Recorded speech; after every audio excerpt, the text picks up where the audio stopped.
उससे क्या होगा कि तुम्हारा रिवाइज तो हो जाएगा और 1 ही तारीख से वरदान बैच भी स्टार्ट हो रहा है, तो जीएस भी करंट भी, वो 20 दिन का एक फुल पैकेज दूंगा मैं आपको। भारतीय सेना द्वारा आरोग्य सेतु नामक अभ्यास कहां पे किया गया, निम्न में से किस राज्य में किया गया Aarogya Setu?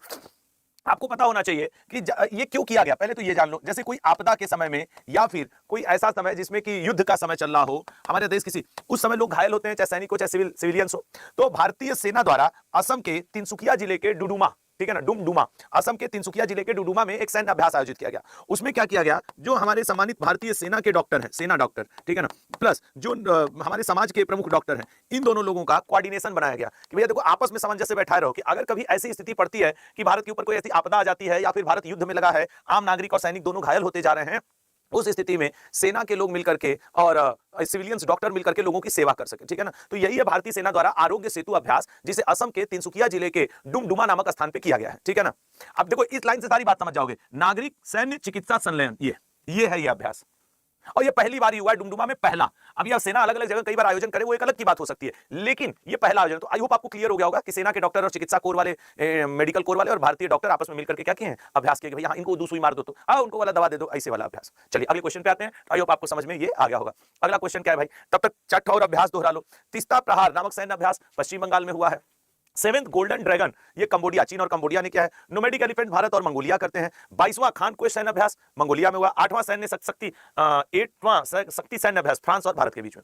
Hockey Asia cup 2025 का आयोजन निम्न में से किस शहर में किया जाएगा? मुझे याद है मैं जब से करंट अफेयर पढ़ा रहा हूं, इतना ज्यादा आयोजन कभी बिहार में हुआ नहीं, लेकिन 2025 में बिहार में अंतरराष्ट्रीय और राष्ट्रीय स्तर के कितने मतलब की योजनाएं, वो खेल का आयोजन हो रहा है। अब होता भी कहां है, ज्यादा राजगीर में।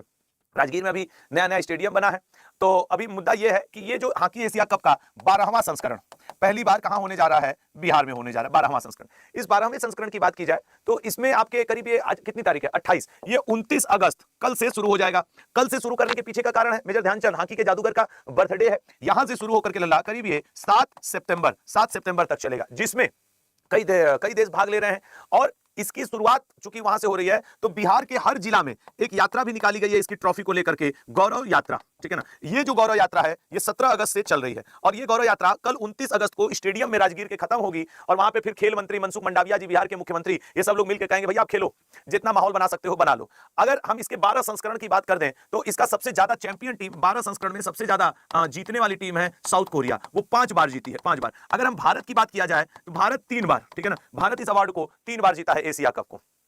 तो अब दक्षिण कोरिया में सारे विदेशी प्लेयर, मलेशिया के, दक्षिण कोरिया के सारे आ रहे हैं। और अगर आप लोग, अच्छा एक हाँ इसमें एक बड़ी अच्छी चीज है, इसका टिकट फ्री मिलेगा। एक भारत सरकार का ऐप है, उस ऐप को आपको सर्च करके डाउनलोड करना, क्योंकि कल जब मैं इस क्वेश्चन का डिटेलिंग लिख रहा था तो उसमें ये था कि हॉकी एशिया कप 2025 का राजगीर में जो बिहार के आयोजन हो रहा है उसका टिकट फ्री मिलेगा। तो अगर किसी को जाना हो या जो बिहार से हो, राजगीर से हो, भैया देखो जाकर के देखो एक लेना, ठीक है। तो अब ये कल से शुरू होगा बिहार के राजगीर में, एशिया कप जो हो रहा है हॉकी का बिहार के राजगीर में हो रहा है। कुल मिला जुला करके इतना कहना चाह रहा है, ठीक है ना। बिल्कुल MS शीतल जी, बिल्कुल आप आइएगा मुझे राखी बांधने के लिए। मैं तो चाहूंगा, वो लिख रही कि सर इस बार मेरा सिलेक्शन हुआ तो मैं नेक्स्ट ईयर आपको राखी बांधने ऑफिस आऊंगी। मैं बहुत सहर्ष स्वीकार करूंगा बेटिया, जरूर ऐसा हो। अच्छा, भारत इससे पहले ये सब हॉकी जीत चुका है और भारतीय टीम ने जकार्ता में कांस्य पदक जीता था। लास्ट टाइम का चैंपियन भी दक्षिण कोरिया ही है। अगले पे कुछ अन्य प्रतियोगिताएं देख लेते हैं। अभी भारत, ये तो हॉकी का एशिया कप था, लेकिन क्रिकेट का जो 17वां पुरुष एशिया क्रिकेट कप है वो 9 सितंबर से 28 सितंबर 2025 तक चलेगा, ठीक है। और भारत की अब पहली फ्रेंचाइजी आधारित तीरंदाजी, इसका आयोजन दिल्ली में किया जा रहा है। फीडे विश्व कप 2025 में भारत आयोजित किया जाएगा, ये बड़ा इंपॉर्टेंट बनेगा। जैसे IBSCIO का पेपर है, IBSA का पेपर है, या फिर आप MTS किसी का पेपर कह ले, तो ये इंपॉर्टेंट बनने वाला है, ठीक है ना। निशानेबाजी 2027 का वर्ल्ड कप भी भारत में होगा, तो ये ध्यान रखेंगे। हाल ही में किसने टोल प्लाजा कर्मचारियों के बच्चों को शिक्षा का समर्थन करने के लिए प्रोजेक्ट आरोहण शुरू किया है? आप रोड पे देखते होंगे कि NHAI समर्थित national highway authority of India, इसने एक काम शुरू किया है कि जो टोल प्लाजा पे टोल वोल काटते रहते हैं उनके बच्चों की शिक्षा में, मतलब वो इतने अमीर तो होते नहीं, होते तो टोल प्लाजा पे रहते और कोई व्यवसाय कर लेते। तो भारतीय प्रेस राष्ट्रीय राजमार्ग प्राधिकरण ने एक अभियान शुरू किया। उसमें इन्होंने क्या बोला है कि हम अभी शुरू में 1 करोड़ रुपए का बजट लेकर चल रहे हैं।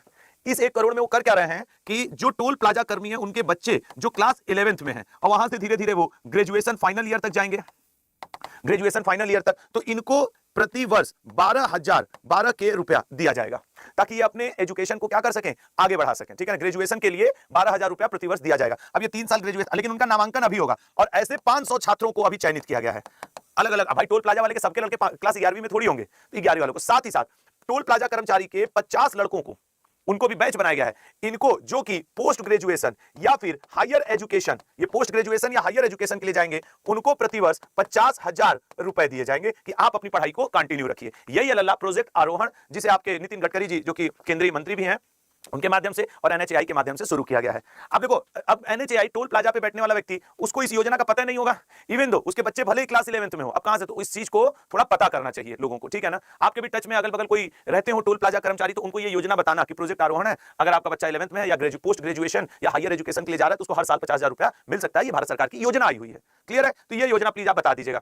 ये है, हालांकि इसमें इन्होंने दिखा दिया है कि project Aarohan to support education for children of toll plaza employ, ये लेकिन एक अच्छी पहल है। मुझे तो ये फोटो देख करके बड़ा अच्छा लगा। शायद आप लोग के पास ये सौभाग्य हो कि आप एक दिन ऐसी फोटो देखते हो, मैं आपको पढ़ाने के बाद इन्हीं जैसे बच्चों के बीच में जाता हूं।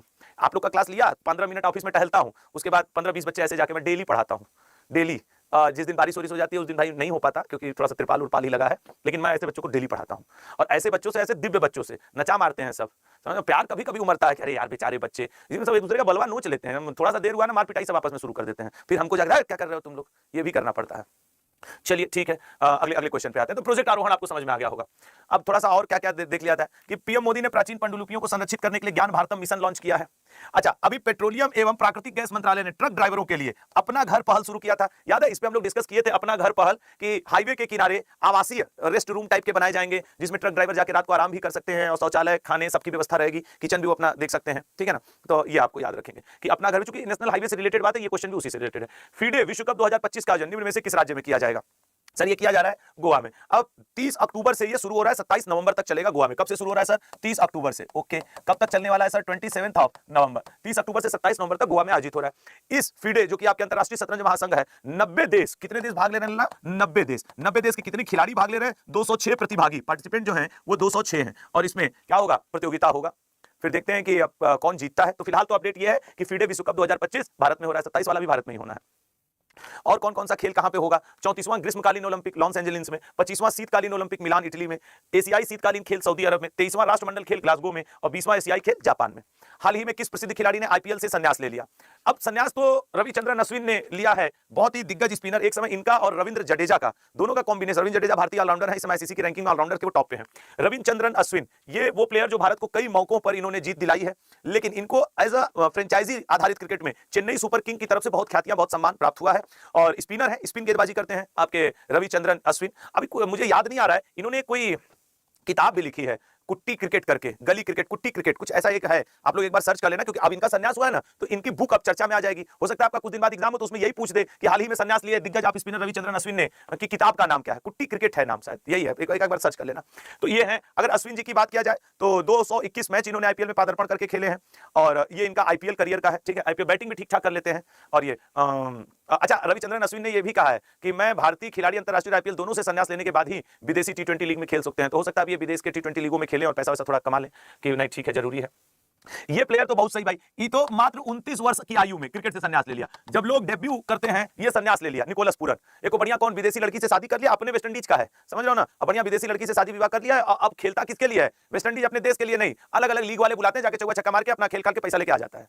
इसका अलग लेवल चल रहा है, ठीक है ना।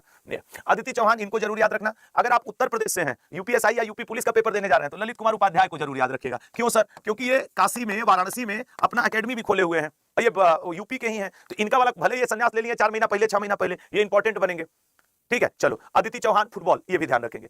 इंगा रुगिनिएन को हाल ही में किस देश का प्रधानमंत्री नियुक्त किया गया है? ठीक है ना, किस देश का प्रधानमंत्री नियुक्त किया गया है? तो इंगा रुगिनिएन ये प्रधानमंत्री नियुक्त हुई हैं लिथुआनिया की, ठीक है ना, लिथुआनिया की। ये है, बढ़िया है प्रधानमंत्री है, अच्छी नहीं लग रही है मैडम? प्रणाम, व्यवहार बना लीजिए, देखिए यही सब है।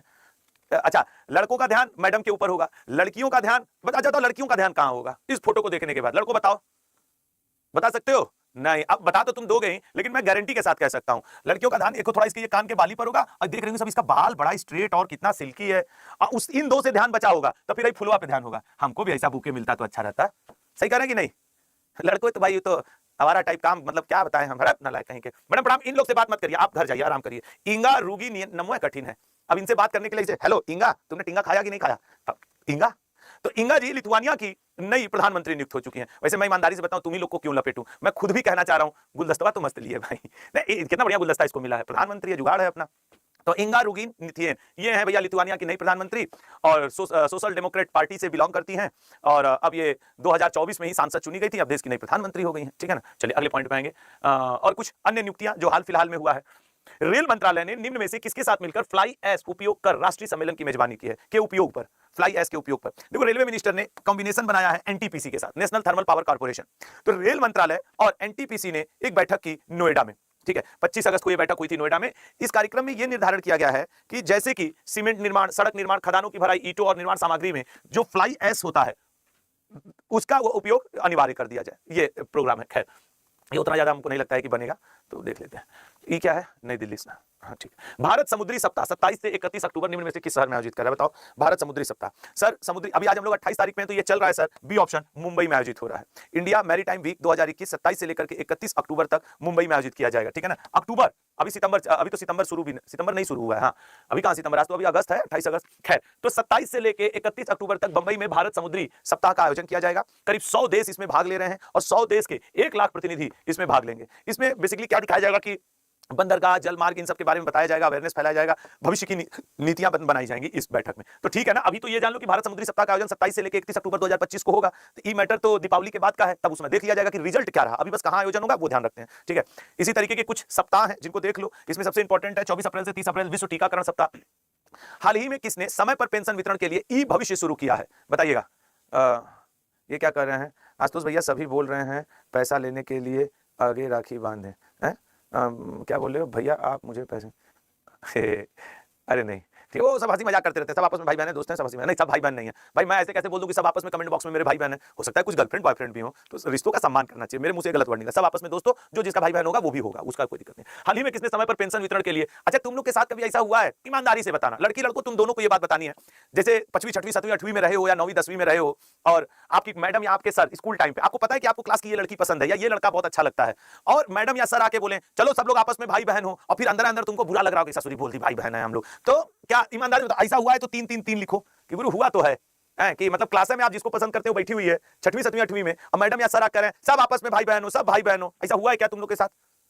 और जिनके मन में ये आ रहा हो कि आशुतोष सर आपके साथ ऐसा हुआ है कि नहीं, हुआ है। मेरे साथ तो रोजा होता था। हम अपने जिनको मतलब खुल के बताएं, जिनको जो हमें अच्छी लगती थी, हमारी मैम थी क्लास 9th में, वो हमारी टीचर ही थी, मैडम थी हमारी वो। अब तो नमो भूल गए, इतना प्यार किया कि नाम है भूल गए। अब समझो, हम क्लास 9th में थे, वो हिंदी की टीचर थी, तो हमको तो ससुराल को बिना नाम का टीचर था, केमिस्ट्री का, वो मैडम का दोस्त था, समझ रहे हो, हमसे पांव छुआता था। बताओ हम कितना महान थे उस समय। 9वीं क्लास में जाके अपने मैडम का पांव छूते थे, और उन्हीं को अच्छा, उनको वो हिंदी पढ़ाती रहती थी, हम उन्हीं में लगे रहते थे कि हाँ मैडम ठीक पढ़ा रही है, जो पढ़ा रही है सब सही चल रहा है। बिना पांव छुआता था। बिना तिवारी नहीं जो अभी हमारे साथ है, वो केमिस्ट्री के टीचर थे बिना तिवारी। बाद में पता चला मैडम उन्हीं के साथ इंगेज थी, हम खाली झूठा उम्मीद लगाए 13 साल की एज में बैठे हुए थे। तो हम तो रोज पैर छूते थे भाई, और क्या कहें। तुम लोग तो खाली भाई या बहन सुने होगे, बेइज्जती है और कुछ नहीं। यूपी बिहार में ना मास्टरों को जब कुछ नहीं आता ना इस मैटर में, ससुरों को भाई या बहन बना देते हैं। नहीं नहीं तुम लोग भाई बहन की तरह हो, भले अपने बगल वाली मैडम को खुद है पसंद कर रहे हो कि मैडम ये वाली बड़ी अच्छी है। सब मास्टर यार वो जो प्राइवेट स्कूल सरकारी स्कूल में होते हैं, मैडम स्वेटर बुन रही है जाड़े के दिन में सरकारी स्कूल की, तो ही बगल में उनका ऊन पकड़े बैठे रहते हैं कि मैडम लाइए लाइए हम सुलझा देते हैं ऊन। वो हम लोग को बोले कि तुम लोग भाई बहन हो, भाई बहन। हाल ही में किसने समय पर पेंशन वितरण के लिए ई भविष्य शुरू किया है? बताओ बताओ। ई भविष्य पेंशन के लिए अरुणाचल प्रदेश ने, ठीक है ना, समय पर पेंशन ई भविष्य नाम से पोर्टल शुरू किया है। इस पोर्टल में ऐसा है कि जितने भी सरकारी कर्मचारी सेवानिवृत्त हो चुके हैं उनको क्विक, ट्रांसपेरेंट और एकदम हैसल फ्री वितरण सुनिश्चित, क्योंकि कई बार क्या होता है पेंशन लेने में लोगों को लाइन लगाना, ये वो 3 तूफान बड़ा काम करना पड़ जाता है। तो ई भविष्य की शुरुआत किस राज्य सरकार ने की है? अरुणाचल प्रदेश राज्य सरकार ने किया है। ठीक है ना, पेमा खांडू वहां के मुख्यमंत्री हैं, उन्होंने कहा है कि इससे क्या होगा कि अगले 3 वर्षों में हम पेंशन के मैटर्स का निपटारा बड़े आसानी से करना शुरू कर देंगे। अच्छी बात है। और अगले क्वेश्चन पे आते हैं कि देखते हैं नेक्स्ट क्वेश्चन क्या है। मैत्री अभ्यास के 14वें संस्करण का आयोजन भारत और किस देश के बीच किया जाएगा? बताओ। मैत्री अभ्यास, ठीक है ना, बताना। मैत्री अभ्यास के 14वें संस्करण का आयोजन, सर 14वें संस्करण का आयोजन थाईलैंड, अब भारत थाईलैंड इसको कर ही रहे हैं, जरा देखिएगा। भारत और थाईलैंड के बीच मैत्री अभ्यास के 14वें संस्करण का आयोजन किया जाएगा। अच्छा, अब भारत में कहां पे होगा? तो गुरु मेघालय में, ठीक है ना, मेघालय में। इस बार अभ्यास का 14वां संस्करण है जो 1 से लेकर 14 सितंबर तक आयोजित होगा मेघालय में। और अक्सर मेघालय के उमरई में कई आप पढ़े होंगे कि कई आर्मी एक्सरसाइज होते रहते हैं। ठीक है, अब 5 वर्षों के बाद भारतीय धरती पर पुनः आयोजित किया जा रहा है। लास्ट टाइम ये 2020 में आयोजित किया गया था, फिर उसमें कोविड आ गया था, तो फिर हुआ कि भैया आप मत करो नहीं गड़बड़ा जाएगा। तो 5 साल के बाद भारत में हो रहा है, तो ये आर्मी एक्सरसाइज में इंपॉर्टेंट क्वेश्चन आपसे बन सकता है। और अगर बहुत टफ किया तो बस इतना ही पूछेगा कि इसका एडिशन कौन सा है। 14वां संस्करण है इस बार। ठीक है, अगले पे आएंगे। मैत्री अभ्यास 2006 में भारतीय सेना और रॉयल थाई सेना के बीच में एक वार्षिक अभ्यास था, बीच में थोड़ा सा गैप हो गया था, और अब ये है। और सैन्य अभ्यास देख लो, डेजर्ट हंट जोधपुर में हो रहा है, सी ड्रैगन आपके गुआम तट पर अमेरिका की मेजबानी में, खंजर 12 सैन्य अभ्यास किर्गिस्तान में, फ्रीडम शील्ड अमेरिका और दक्षिण कोरिया, चौथा बोंगो सागर अभ्यास भारत बांग्लादेश के साथ करता है हमेशा। हाल ही में लॉन्च की गई इन प्रेज ऑफ कोएलिशन पॉलिटिक्स नामक किताब निम्न में से किसके द्वारा लिखी गई है? इन प्रेज ऑफ कोएलिशन पॉलिटिक्स, ये किताब लिखा है मनोज के झा ने। ये खुद सांसद हैं, सक्रिय नेता हैं। In praise of coalition politics and their essay on Indian democracy नाम से इन्होंने किताब लिखी है, चूंकि इस समय सक्रिय राजनीति में है। तो आप इनकी किताब को